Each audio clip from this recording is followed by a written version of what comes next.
Que bom seria, né? Se a gente morresse, fosse para o inferno e falasse para Deus: ressuscita algum aí, pede para ir lá falar para os meus irmãos não fazer tanta bobagem que nem eu. Quem sabe eles acreditam, né? E passem a ser gente boa. Aí não ia perder a graça, né? Nós ia aprontar mil coisa e sempre ia pedir para alguém voltar e para alertar a cada um de nós das nossas falhas. Mas não é assim que Deus planeja tudo isso para nós. E eu estava pensei, repensei. E aí eu lembrei de um professor que eu tinha. Não tem nada a ver com as leituras, esse professor. Ele era um professor de Gênesis. Então ele dava Gênesis para nós. E ele era uma pessoa assim muito pé no chão para nos explicar o Gênesis. E ele sempre dizia: vocês podem ver em todas as leituras, em todas as passagens do Gênesis principalmente, existe um cunho de disputa de terra, disputa de alguma coisa, e uma disputa política. Ele falou: se a gente for analisar, aí ele pegava simplesmente a Bíblia em hebraico, começava a escrever em hebraico também, para nós lá, e que a gente não entendia nada, depois ele ia traduzindo para todos nós, o hebraico, e ia nos explicando o porquê que ele entrava por esse caminho para todos nós. Isso é uma parte, ele falava: isso aqui, sabe para que eu faço isso? É justamente para pegar vocês e deixar vocês incomodados. Porque eu poderia falar tudo bonitinho, já mastigadinho, bonitinho para vocês. Mas ele falou: o meu objetivo é deixar vocês incomodados com essas coisas. Que as coisas não podem ser sempre as mesmices que nós estamos acostumados. A escutar sempre as mesmas leituras e acharmos que aquilo ali, aqui está ali, ó, bonito. O rico foi para o inferno e o pobre, depois de ter sido escrachado, pisoteado, espoliado, jogado para as traças, que não tinha nem pão para comer, e além de tudo vinha um cachorrinho lamber as suas feridas. Aí nós vamos falar: que coisa bonitinha, um cachorrinho, vinha lá um poodle lamber. Não era nada assim naquela época. Cachorro era um bichinho sujo, ninguém queria. Era mais ou menos igual aos porquinhos. Tinha o mesmo valor dos porquinhos. Não é como agora que a gente trata os pequeninos cachorrinhos como os nossos bebezinhos, né? Eu acho tão bonito quando eu vejo no Facebook as meninas postando assim: ai, hoje o meu filhinho. Aí você vai, o filhinho dela é um cachorrinho. Então, é completamente diferente. E eu pensando, falei: mas que interessante.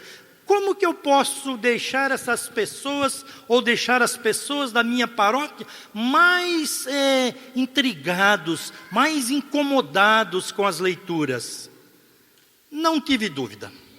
Saí caçando em livros. Aí eu achei um autor. É coisinha pequena, 4 páginas e meia. Fonte 8, porque minha visão está boa, então dá para eu ler em 8. Mas é um professor de Sagrada Escritura. O nome dele é Alberto Valentini, biblista, docente de Novo Testamento na Universidade Gregoriana e no Centro Universitário de Roma. Como aquele meu professor falava, que naquela época era extremamente a disputa da terra, principalmente, eu vou ler esse trecho para todos nós, e nós vamos ver se ele é atual ou não. Esse texto é de 2000. Ele escreveu em 2000, e eu consegui esse texto. E escreve assim, ele faz uma reflexão em cima dessas 2 leituras, a primeira e a terceira.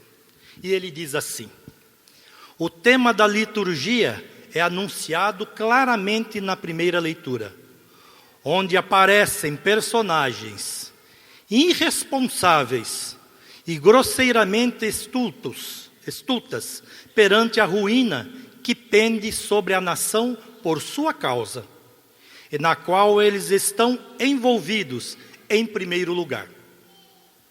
Estamos perante uma página de grande atualidade que contesta a acumulação indevida e escandalosa de riquezas por parte de poucos, perante uma pobreza generalizada e trágica que contradiz glamorosamente o desígnio de Deus sobre o mundo e coloca sempre em crise as relações de convivência entre indivíduos e nações.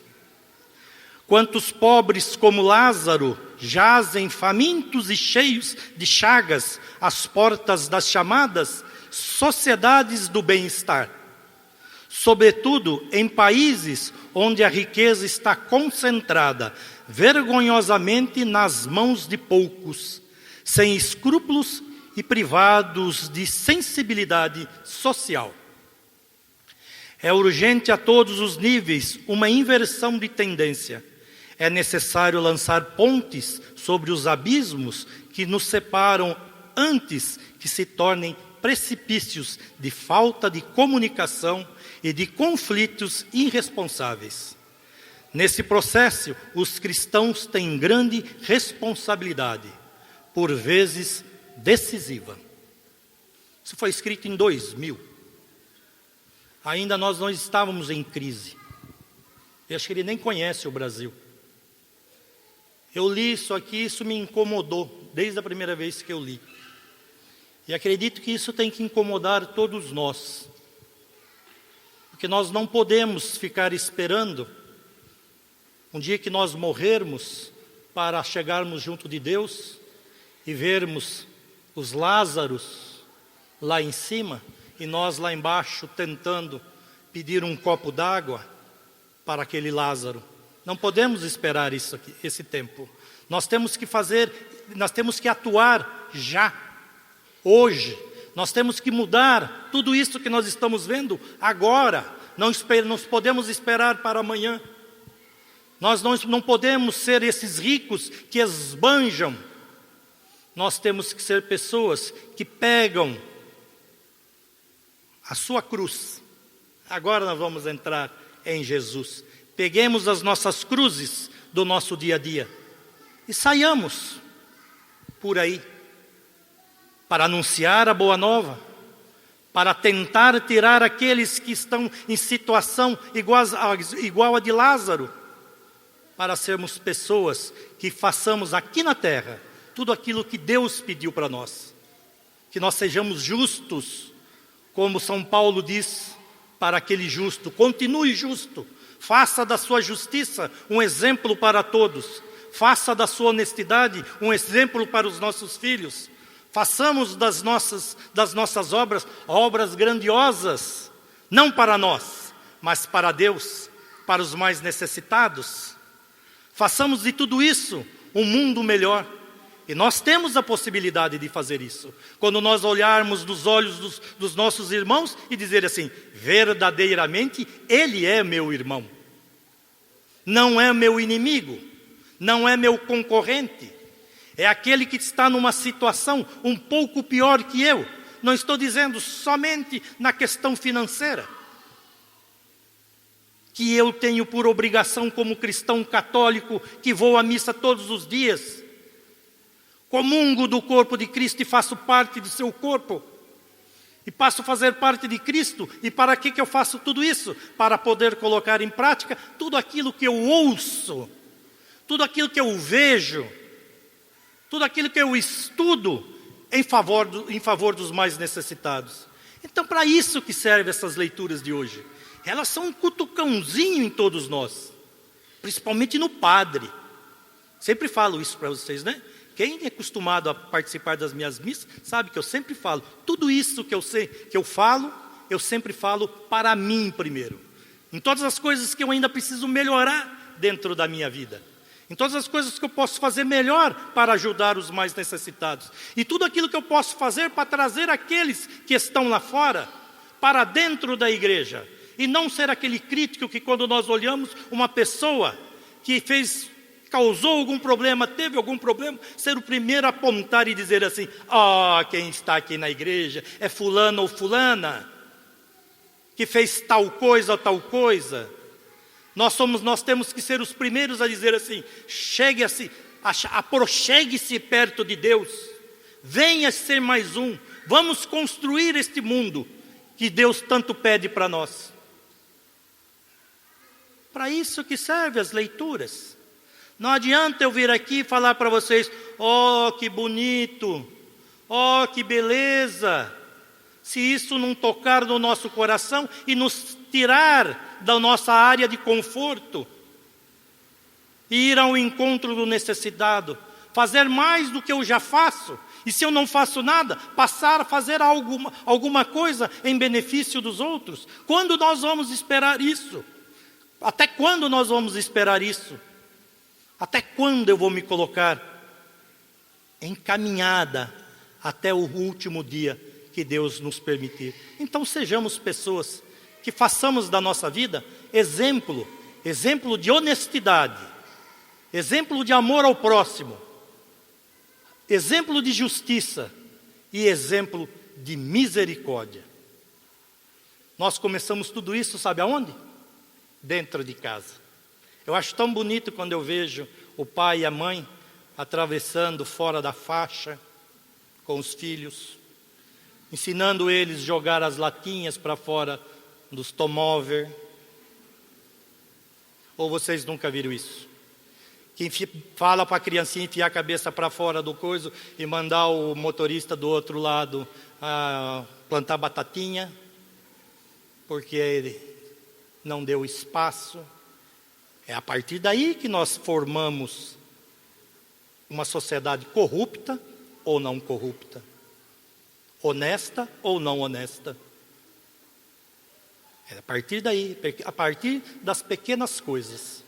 E as pequenas coisas correm para lá e para cá que nem uns anjinhos, sem saber da maldade que está por vir. E sabe quem é que planta essa maldade? Nós, os mais velhinhos.